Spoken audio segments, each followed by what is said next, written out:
Hello, this is Paul Cheney with Smart Design University. Now let's tackle something that's a little bit more complex than what we've done so far. That's the phone navigation. Remember, the phone navigation is actually in two pieces now. There's a button which shows and hides, and then there's the actual links themselves, which shouldn't be visible until I click the show button. So we need to style the button, and we need to style these. So I've got my phone up. I've got the navigation section. Let's go back to my code. We need to talk to a button who has an ID of phone nav. Now, sometimes, so I don't make mistakes, I will simply copy this, drop it in here, and then erase this with a pound. That way there's no typos. All right, so what do we want to do to this button? Well, we want it to have a text color. So it'll be nice and white.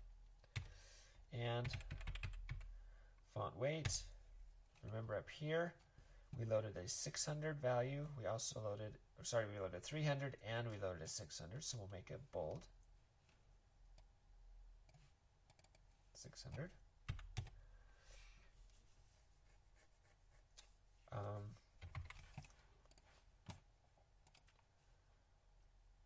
So now I've got white on the button. Notice the button is only the width of the text. We need it to display all the way across, so that means display block.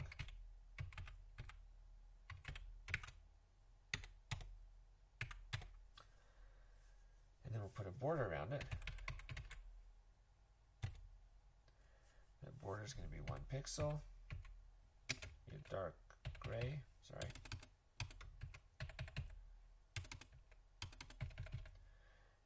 And it will be a solid line. Okay. Now I want it rounded. So border dash radius.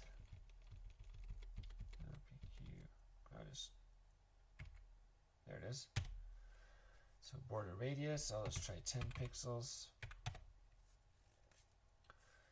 Save it, see what problems we've got.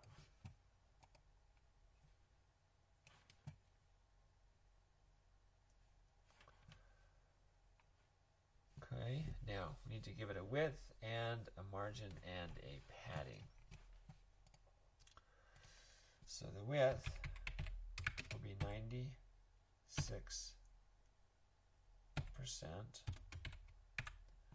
And margin dash left 2%. So if you push it away from the left 2%, you then make the button 96%. The total is now 98, which leaves 2% left over on the right side, just like that. Now I just need some padding to make it a little bit bigger. Let's do 0.75, which is 12 pixels, and then 0 on the left and right. So that's a nice touchable button. And then, to make it look a little bit more buttonish, I'm going to go ahead and throw a gradient at it. And we've done one of these before. So there's just another simple gradient, default gray color, and then my other colors. And there it is.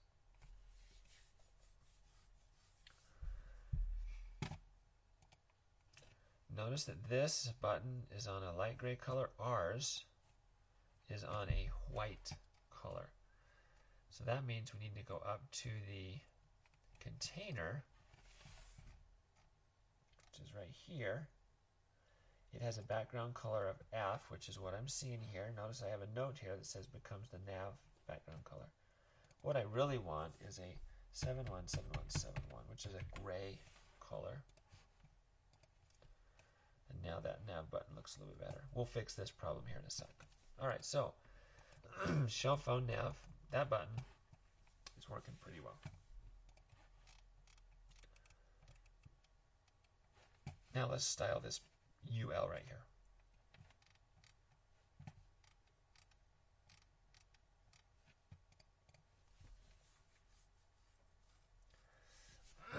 I'm going to put a border on it, a radius, a margin, and a drop shadow.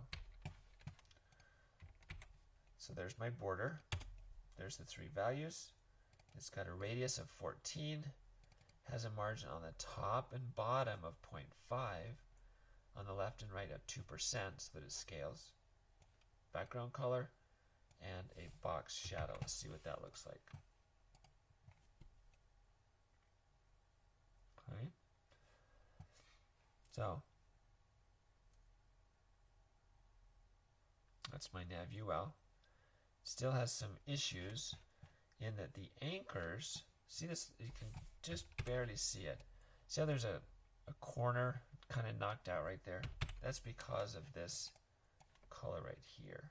So let's turn that off. And there we can see the results of this. Now these buttons look terrible, okay?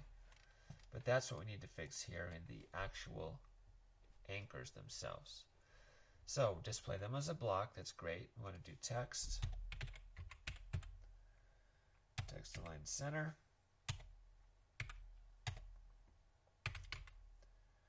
We'll do padding 0.6. Border dash top 1px, and make it solid.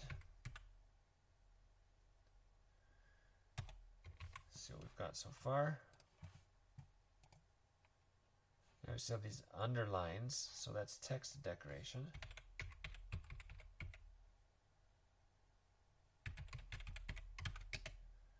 Text decoration none. There it is. And let's also make the font weight heavy. Okay. And we need a color, because we don't want blue. That looks terrible.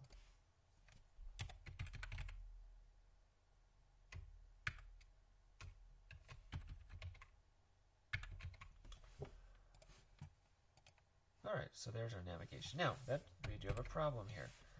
Because I put a border at the top of each of these, see how I've got this funny line right there? Okay, I need to change my hover. That's not good. So we need to get rid of the line, but only on the top one, not on the other ones. So that's called a, first of all, let's get rid of this.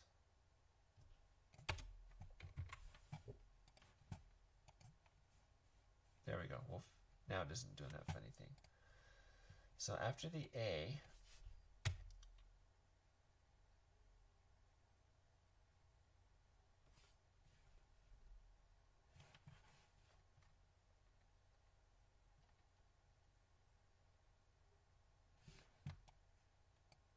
line is border top, and it's being applied to the anchors in the LIA. So let me start by copying that, pasting that, and we'll simply say border dash top none. Now, what's that going to do? Well, that's going to wipe them all out. We just put them on. Now it's going to turn them all off. So instead of turning them all off, what we want to do is what's called a pseudo class. Now we've learned about pseudo classes for anchors, hover, and visited. Well, there's also pseudo class for other things. So there's a list item, first dash child. In other words, the first one only. Turn the border off. So let's save that. Hit refresh. And now the lines are back for all of them except the first one. So are we done? We've got show. Okay, we have an active state here, or a selected state with a certain color.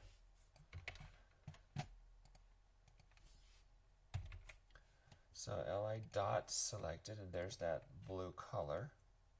So let's save that. Come to our example, and that one happens to have a class of selected applied to it at this point.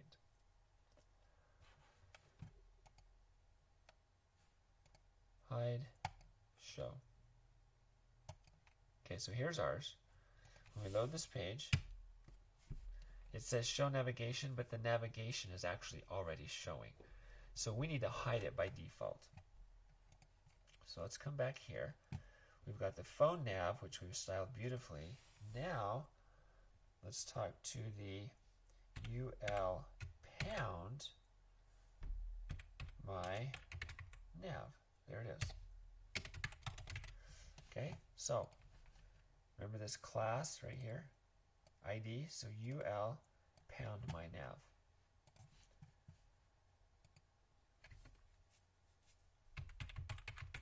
Display none. By default, it's gone.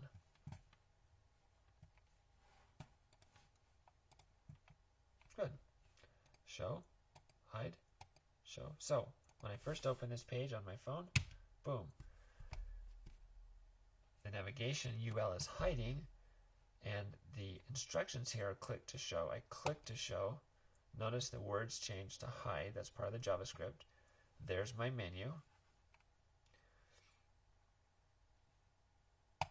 And I hide it again.